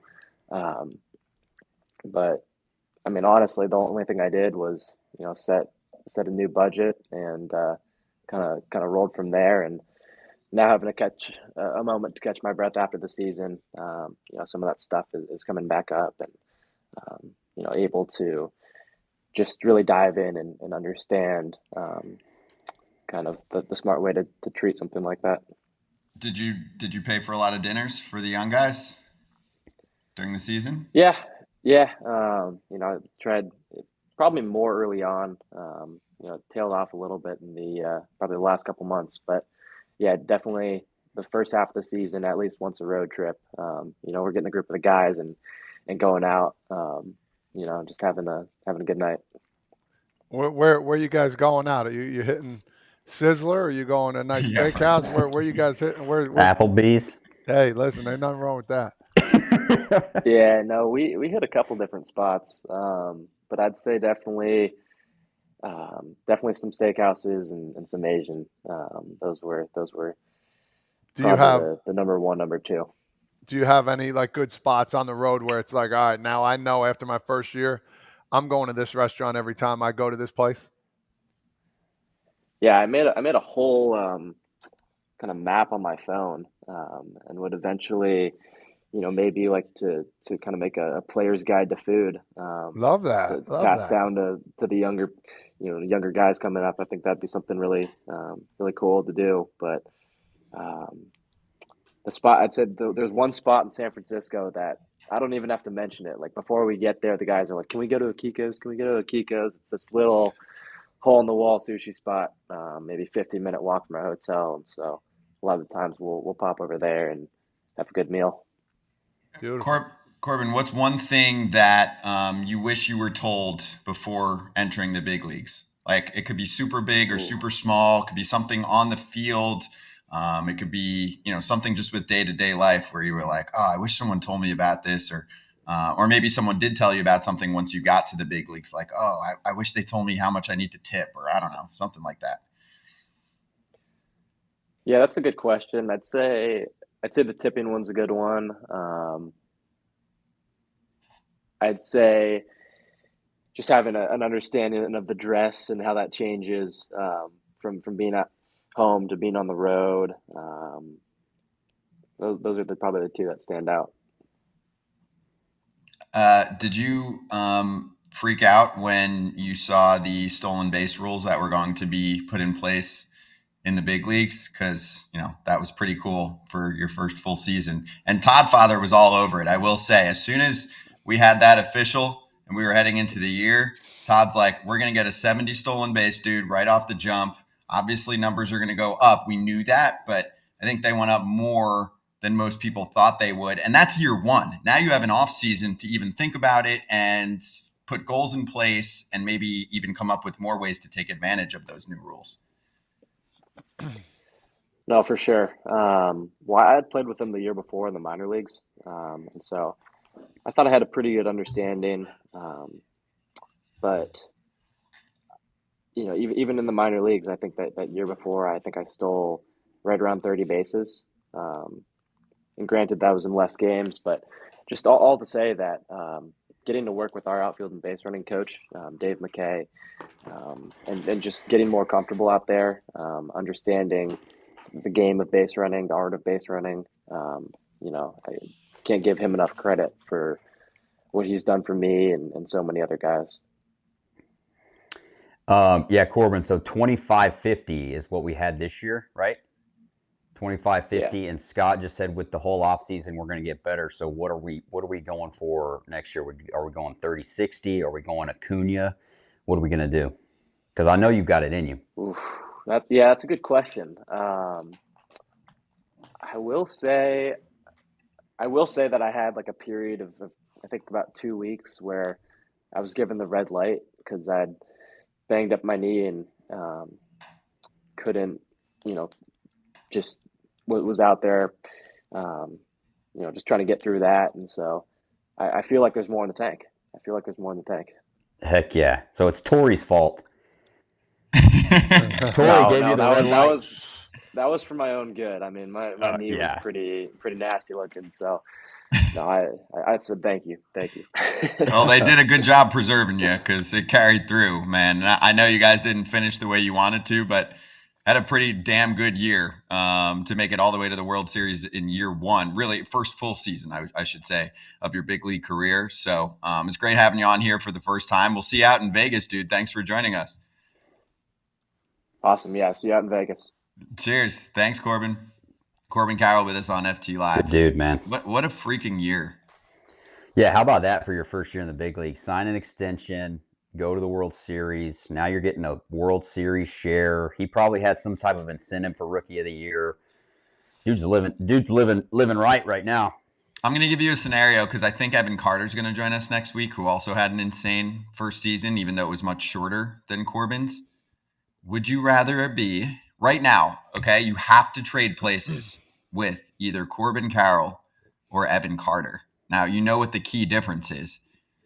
Corbin got that dough already. He also had the full season. He got the awards, but he didn't get the World Series ring. And you know how hard it is. Like, sure, the Diamondbacks might be good for the next several years, but it doesn't necessarily mean that they're going to get that opportunity ever again. And Evan Carter won a World Series just now, and he's probably going to get paid based on how he looks. I already have a World Series ring, so I'm taking the money, and I'm going Corbin Carroll, baby.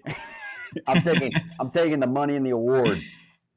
Yeah, man, it's so hard. Man, Tough. got it. I don't know, man, because you That first. It's a good. I wanna can be give you set- my answer if you it wanna be- helps. I know what your answer is. You want to be set up. You want to be set up financially. Okay. What do you think my answer is? You'd be surprised. I think you're going to be Corbin Carroll. No, No, I'm Evan Carter, and I'll tell you why.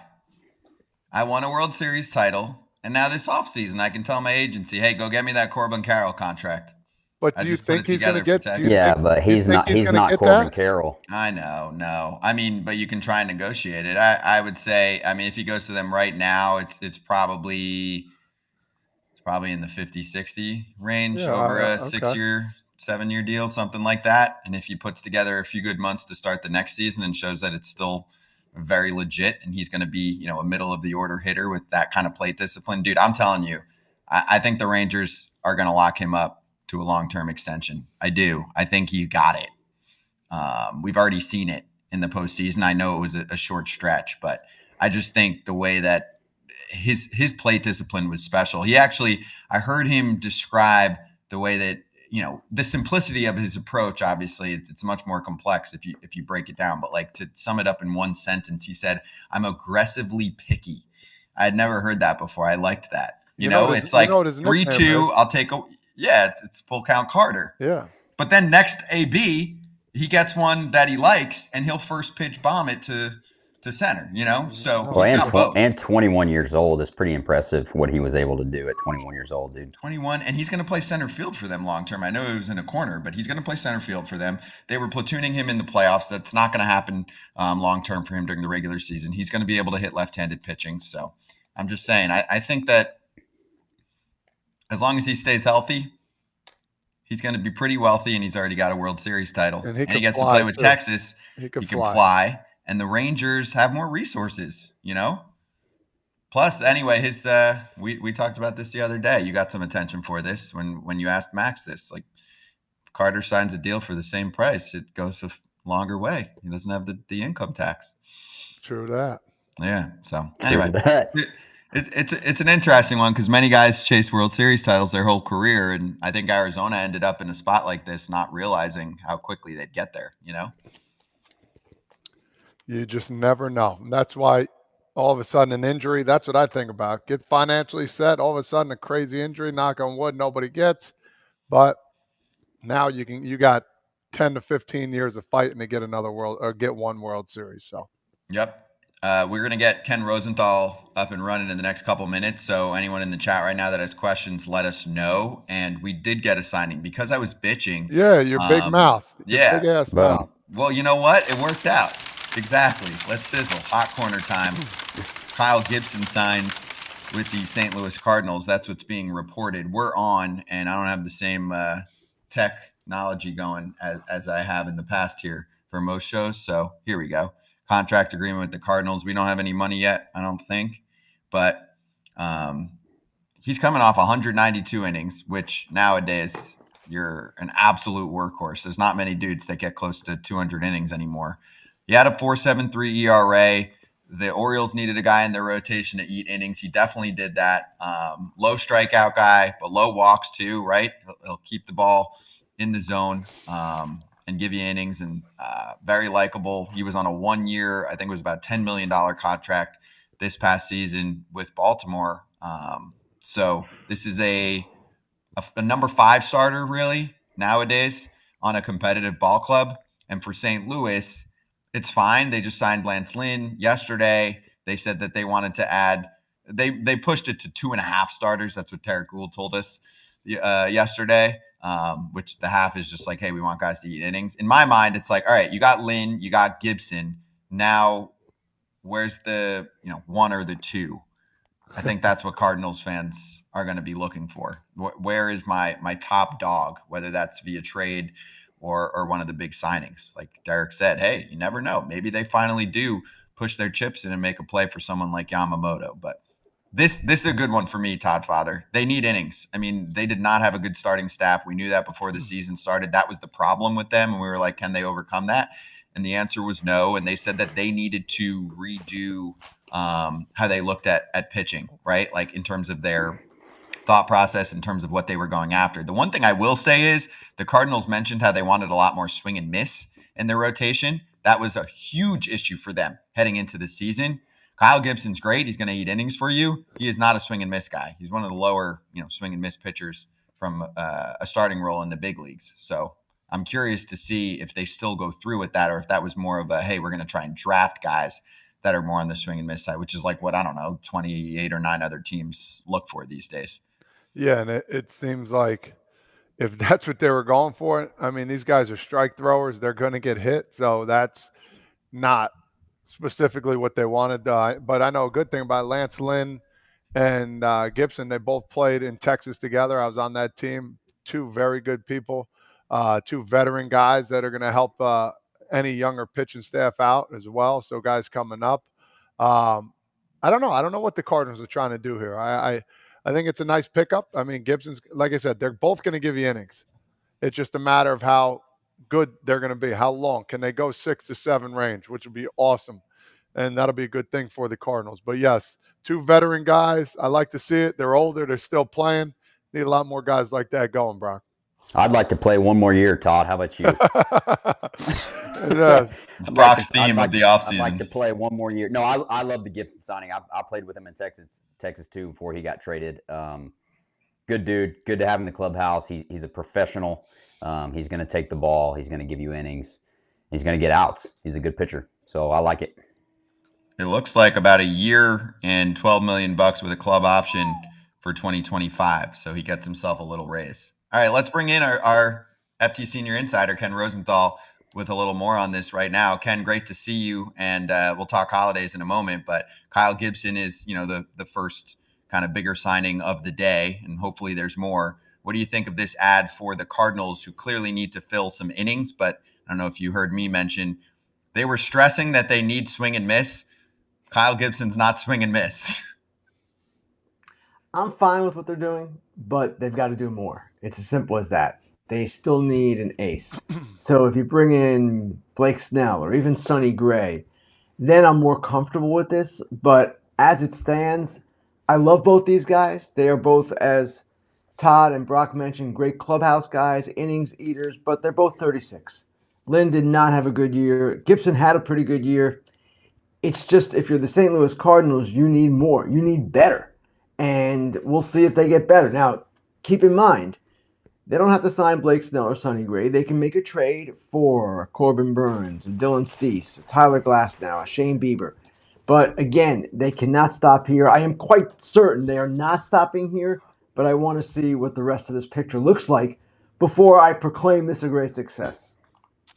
Let me ask you this, Ken. How you doing, buddy? Everything well, first off? Good, Todd. Yep, all good, man. Thanks. So my question to you is, I'm talking about the Padres here. Mike Schilt becomes the new manager. Did, Adrian Gonzalez or Ryan Flaherty, or just to name 2, did they have like an outside chance of making this, or was this something that was kind of set in stone 2 months ago, you think? No, I don't think it was set in stone. They were going back and forth quite a bit, the Padres were. And keep in mind, they lost their owner last week, Peter Seidler, and that threw the process into a little bit of flux as well, and certainly delayed it. Now, the choice, in my view, ultimately became veteran manager versus first-time manager. Mike Schilt or Phil Nevin versus Ryan Flaherty, who has never managed. And they opted for the veteran. Now, it's going to be really interesting to see how this plays out. Obviously, A.J. Preller, the general manager, wanted someone that he was familiar with. And Schilt has been there for 2 seasons. Preller said that at the GM meetings, that he wants someone that he knew from before. He feels that will be better. Okay, but Preller is under a great deal of scrutiny right now, a great deal of pressure to produce a winner. Peter Seidler was Preller's biggest supporter, and now Peter Seidler is no longer with us. It remains to be seen just how this is going to play out if the Padres have another disappointing season. If they don't, all good.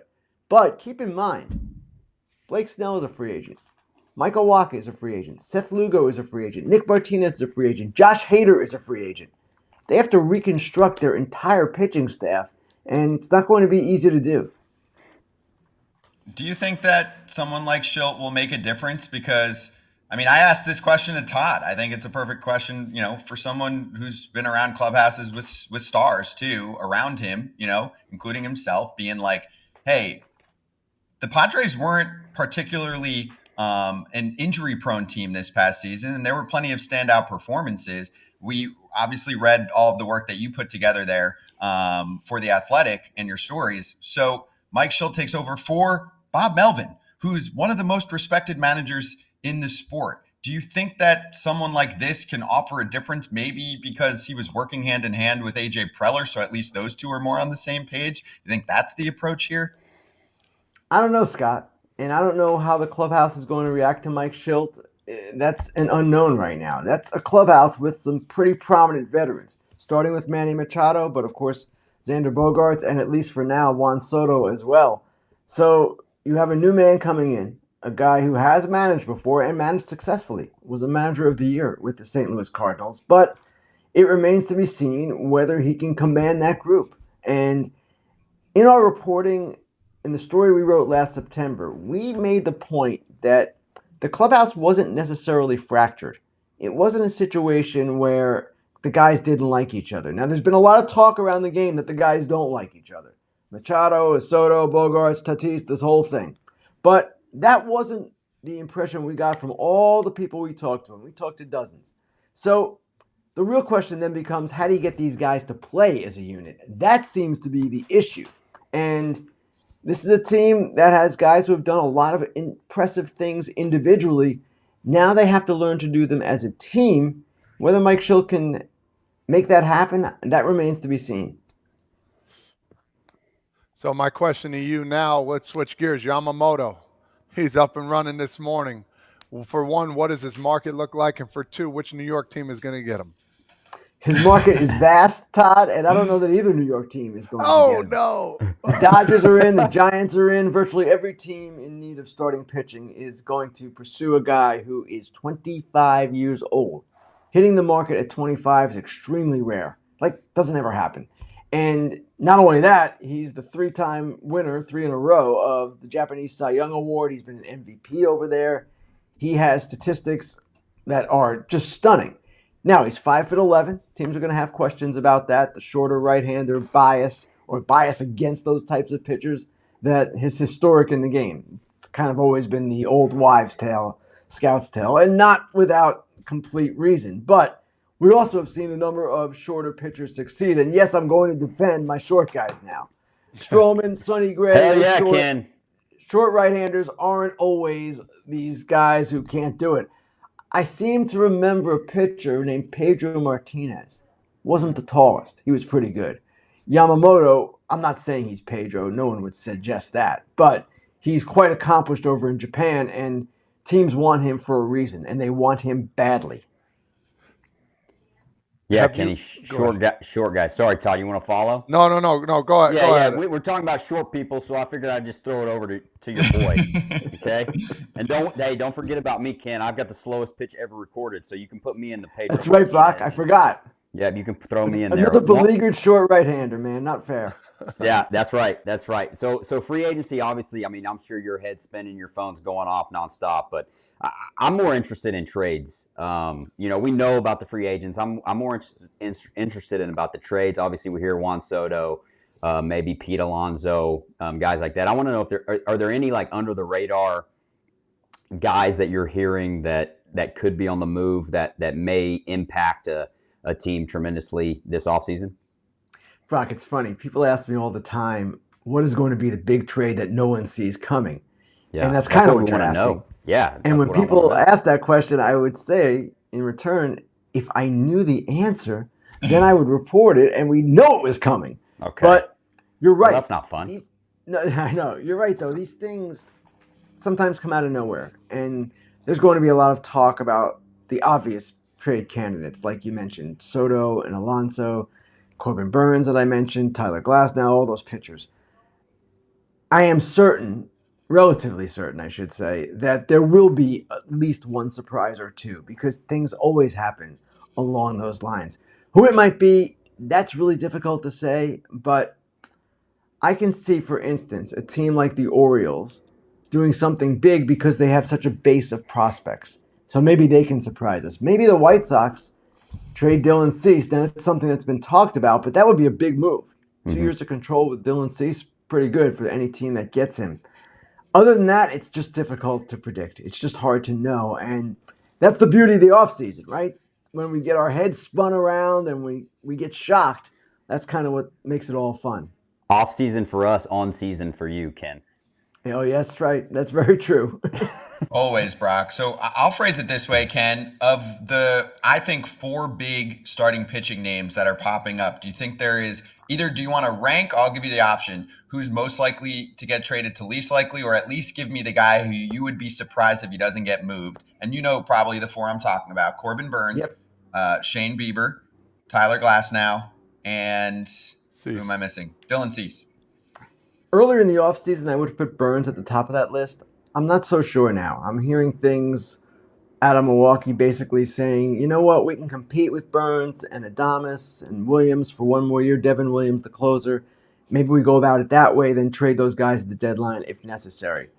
I'm still not convinced of it, but I'll rank him 4th on that list now because of that. Glasnow to me is the most likely. And then I would follow him with Cease and then Bieber. Maybe Bieber ahead of Cease, but roughly in that order. Now, what's interesting, Scott, is generally speaking, when we talk about guys like this and when they continually get mentioned as trade possibilities, they get traded. It doesn't always happen. And in the case of Pete Alonso, for instance, I'm not sure it will happen. But I would not be surprised to see any of those pitchers move, including Burns.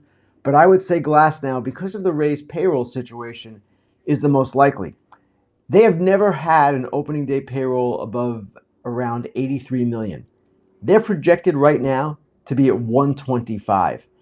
Now, they may be able to afford that. Of course, all owners are wealthy. We know all this. But I'm not sure they want to afford that, and I'm not sure they're going to look at it like that. So you trade Glasnow, that takes 25 off the 125. You take Margot off the team too, that's another $10 million. Then you're down to 90.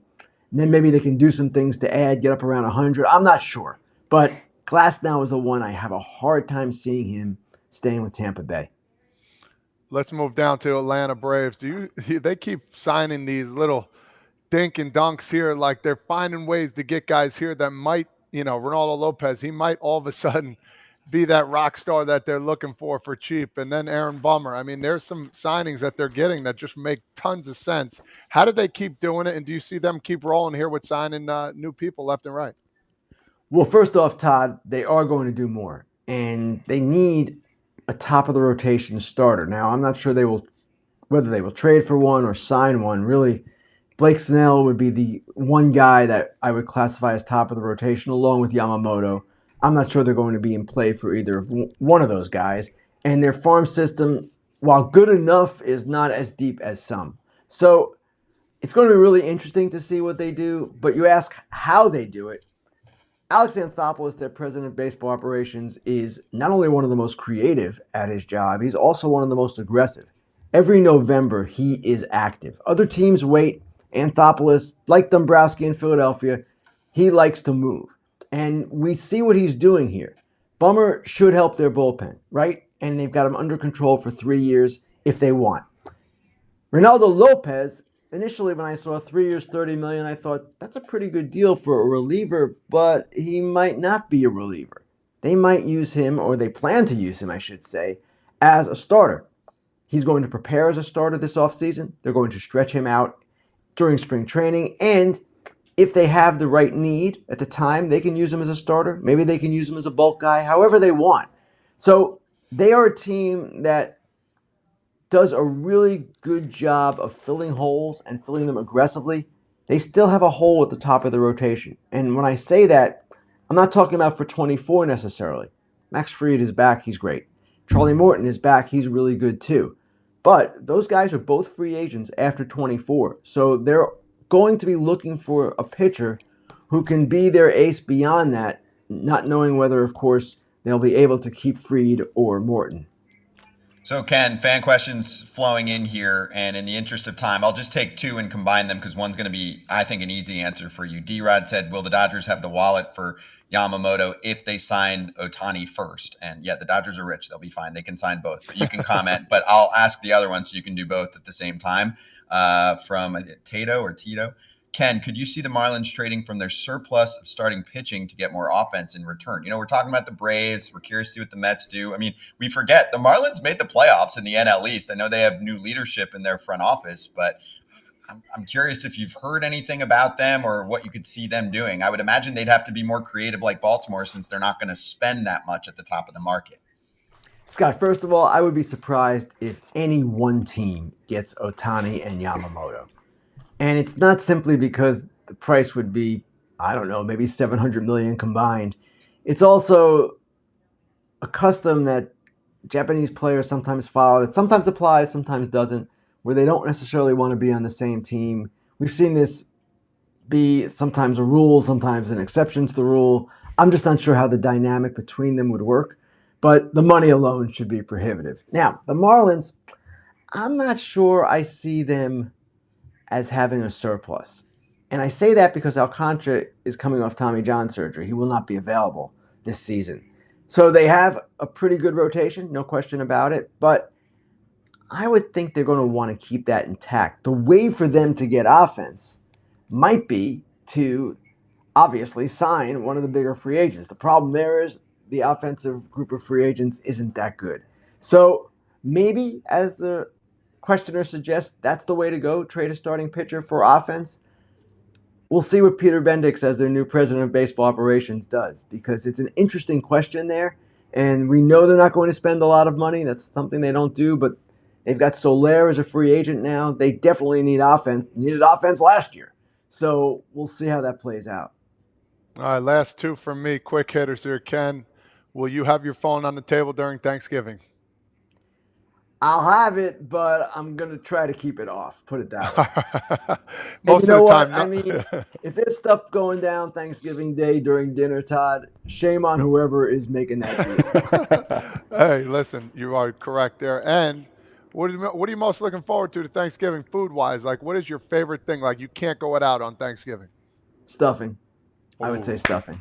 Good answer, Ken. Good answer. Well, what's the consensus?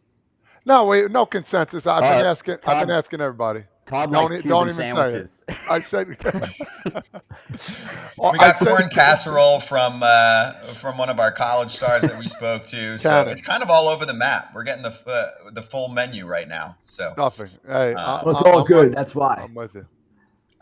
Ken, thank you. And I'll mention this over the Fair Territory promo, but just piling on to what you say, every executive can take a break. This is not like life or death situations here. It's freaking baseball. Take 24 hours off and hang out with your friends and family executives so that also the insiders can do the same. So, yes. Hey, Scott, yes. they can make it 48, actually. They can do 48 hours. 48 It'll be okay. Get some gravy on that stuff. The Yeah, world you would gotta not go. digest. You gotta digest the stuffing. You need Thursday, time. Friday. Like, come on. I agree. There is no deadlines. There's no reason to do it. I've been on that train forever when I worked at the league as well. Like, it's ridiculous that anything would happen during that time period. So fingers crossed that it doesn't. We won't have shows during that time. Ken, we're grateful for you. Thankful for you. Have a happy Thanksgiving. Thanks. All to you guys as well. You too, Thank Ken. you. Thanks, Ken. Ken Rosenthal with us. So if you check out Fair Territory, which is up on YouTube, or you can listen to it on Apple, Spotify, or wherever you get your pods, Ken does talk about past Thanksgiving and Black Friday deals, but also makes a little shout out to the league, or more of a call out saying, hey, let's step aside briefly and let everybody chill. Because what you don't realize is anytime a trade or a signing goes down, there's physicals attached to it. There's work that's being done behind the scenes with other staff that probably, are not as rich as some of the, president of baseball operations, GM types, right? That, Hey, listen. Deserve a Listen. freaking break for 48 Listen, hours. that's the best time to do it. Nobody's taught. You could sneak in there and grab a Yamamoto on Thanksgiving. You You're never not know. sneaking in on a Listen, Yamamoto. everybody's like, here. Everybody's like, all right, you know what? It's Thanksgiving. I'm going to put this phone down, and boom, here comes Stevie Cohen. Yo, Yama, come on, dog. Yeah, but you're making it like he's lost in the middle of the road, and you found him, and you're like, oh, no one else is paying attention. Let me bring him over to our team. Like, the money's the money. I just think some of these people work so hard behind the scenes. They get no breaks year round. It's like, give them the freaking holiday. Our sport does not need to break a trade on Thanksgiving. I agree with you. But sometimes you eat that stuffing and get a phone call. It must have been the stuffing. Boom. We're getting Yamamoto. Let's go. Let's clap.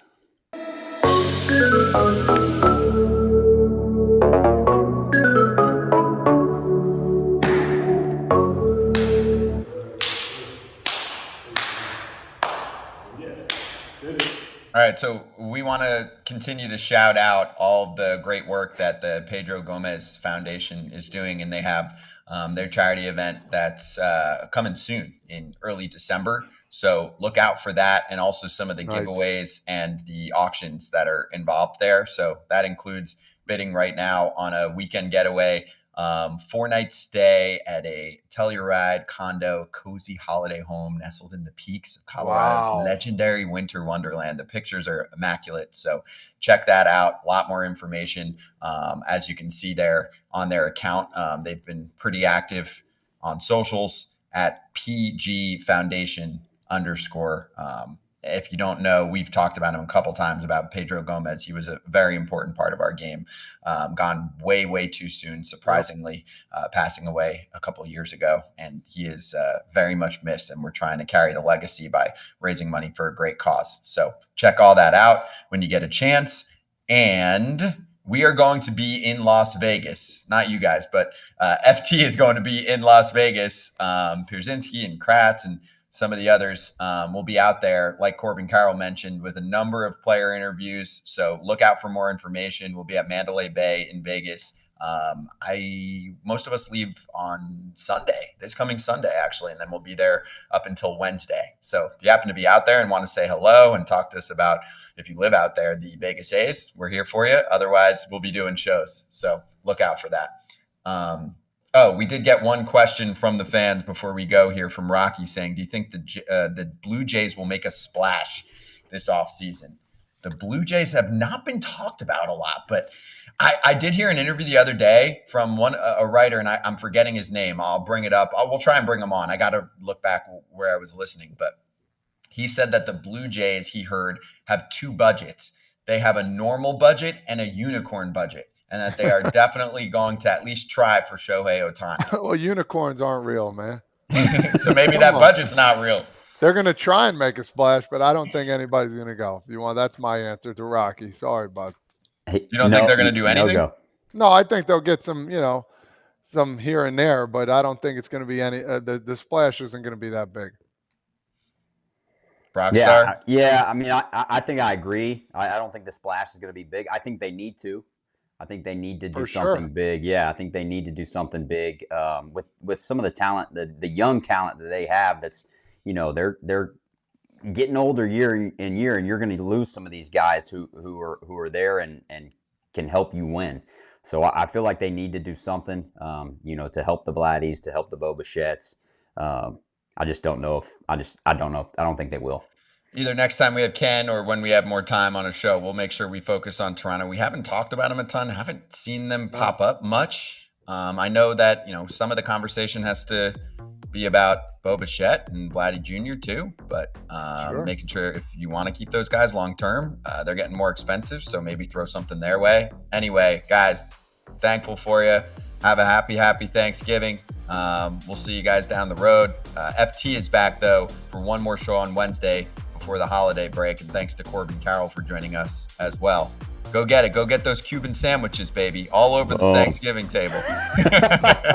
Happy Thanksgiving. Happy Thanksgiving.